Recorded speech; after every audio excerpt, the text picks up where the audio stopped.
అటు కాకినాడ జిల్లా తునిలో పాస్టర్లు శాంతి ర్యాలీ చేపట్టారు. పాస్టర్ ప్రవీణ్ మృతిపై సమగ్ర విచారణ చేయాలని నినాదాలు చేశారు. పాస్టర్లపై దాడులు చేస్తున్న వారిపైన చర్యలు తీసుకోవాలని డిమాండ్ చేస్తున్నారు.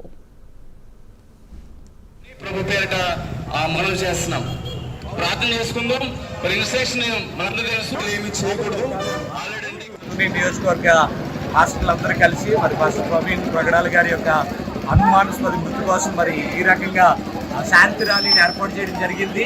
ఈ విషయంలో ఇప్పటికొచ్చి ఎటువంటి నిజాన్ని కూడా బయట పెట్టట్లేదు. దాని గురించి క్రైస్తవులుగా ఉన్న వారందరూ కూడా ఏకదాటిపైకి వచ్చి ర్యాలీ చేయడానికి నిర్ణయించుకుని శాంతి ర్యాలీని ఏర్పాటు చేయడం జరిగింది. దయచేసి ఆ ప్రభుత్వం వారి మీద మనం ఎంతో నమ్మకం ఉంచి ముందుకెళ్తా ఉన్నాం. ఈ విషయంలో న్యాయాన్ని చూపించాలని క్రైస్తవులుగా మేము ముందు కూడా చాలా ర్యాలీలు చేసాం. క్రైస్తవులు ర్యాలీలకే పరిమితం అవుతా ఉన్నారు.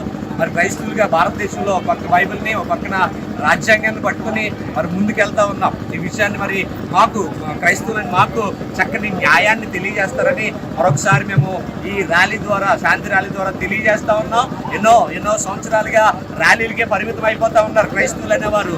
పక్కన ఉండిపోతున్నారు. మళ్ళా సరైన న్యాయం ఎక్కడే కనపరచబడట్లా. ఈసారి ప్రవీణ్ గారి విషయంలో ఆంధ్ర, తెలంగాణ, తెలుగు రాష్ట్రాలన్నీ కదిలి రావడం జరిగింది. సరైన న్యాయాన్ని త్వరగా మా ముందుకు తీసుకురావాలని మీడియా వారి ద్వారా ప్రభుత్వానికి మేము తెలియజేస్తా ఉన్నాం.